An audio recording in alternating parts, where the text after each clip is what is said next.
اهلا بيكم فيديو جديد. النهارده نتكلم عن طريقه افضل للمذاكره، او يعني بالنسبه لي شخصيا افضل طريقه للمذاكره بستخدمها في اخر 5 6 سنين ليا في المذاكره او في الشغل. اسمها طريقه الطماطمايه او بومودورو تكنيك.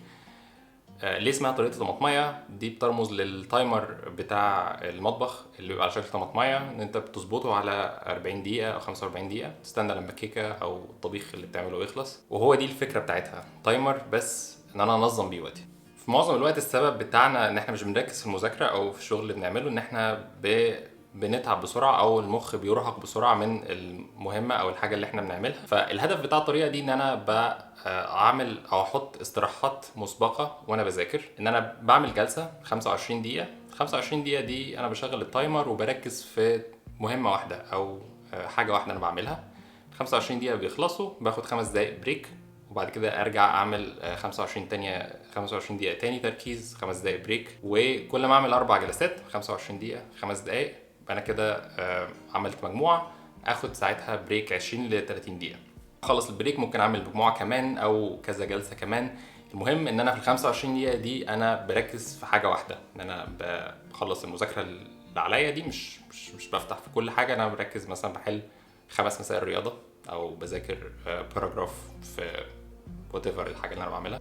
فيعني هتفكر ايه الفرق ما انا ممكن مثلا اقعد اذاكر ساعه وبعد كده اخد بريك وهكذا. الفكره ان هي بتساعدك ان انت تحفز نفسك ان انا بركز في حاجه واحده. انا لو خلال 25 دقيقه جالي اي حاجه تلهيني، تليفون، حد بعت لي مسج على الواتساب، مخي قال لي ما تسيب اللي بتعمله ده وتخش تشوف ايه اللي على الفيسبوك وات ايفر، فانا هسيب اللي بيلهيني ده وهكتبه مثلا في نوت على جنب. في ال5 دقايق بريك او في ال20 دقيقه بريك هبقى اكلم فلان او هشوف الحاجه اللي انا فكرت دلوقتي حالا وانا بذاكر ان انا اروح اعملها. فالمفروض ان هي تساعدك ان انت تنجز الحاجه اللي وراك، ان انت تاخد وقت منتج اكتر في ال25 دقيقه دي بتاع التركيز دي. انا هخلص بس الحاجه اللي ورايا دي، غير مثلا ما افضل قاعد ساعتين على الكتاب وانا في كل 10 دقايق بخش اشوف ايه اللي حصل على الفيسبوك، او الايميل بتاعي بيقول جالي ايميل بيقول كذا، او حد كلمني فقمت اجيب مش عارف ايه.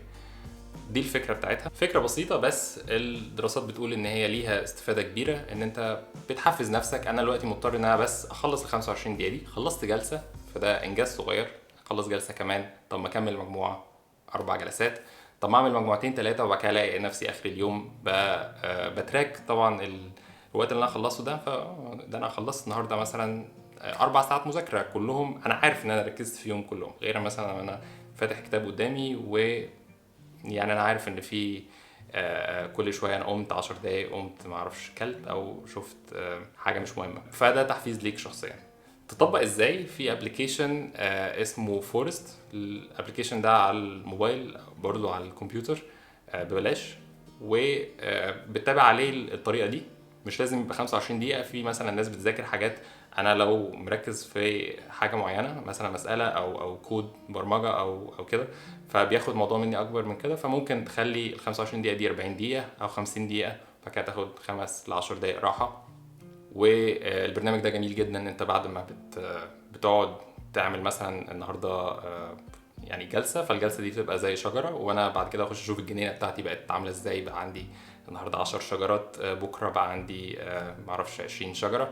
تقعد تشوف بقى نفسك الجراف بيقول لك انت الاسبوع ده كنت جامد جدا، عملت جنينه كبيره. وبتجمع برضو فلوس وحاجات. المفروض يعني في الابلكيشن ان انت بعد ما توصل لرقم معين من المذاكره يعني والكوينز اللي بتجمعها، ان انت تقدر تزرع شجره فعلا في حته. بس بصراحه ما جربتش الموضوع ده. باختصار الابلكيشن ده ممتاز، انا بستخدمه بقالي سنين، ده مش اعلان ولا حاجه، بس دي فعلا فعاله في المذاكره. اتمنى ان انت ممكن تستخدمها لو اوريدي تعرف البرنامج، فممكن ايه رايك فيه. او بس لو داخل في دراسة او انت دلوقتي بتذاكر وعندك امتحانات، بتمنى لك كل التوفيق. اتمنى الفيديو ده يكون عجبك وفادك حتى لو بحاجة بسيطة. بس ولو عجبك المحتوى اللي انا بنزله، ممكن تعمل سبسكرايب للقناة او تنشر الفيديو ده لحد تاني انت تعرف ان هو ممكن يستفاد منه. شكرا، واشوفكم فيديو جديد.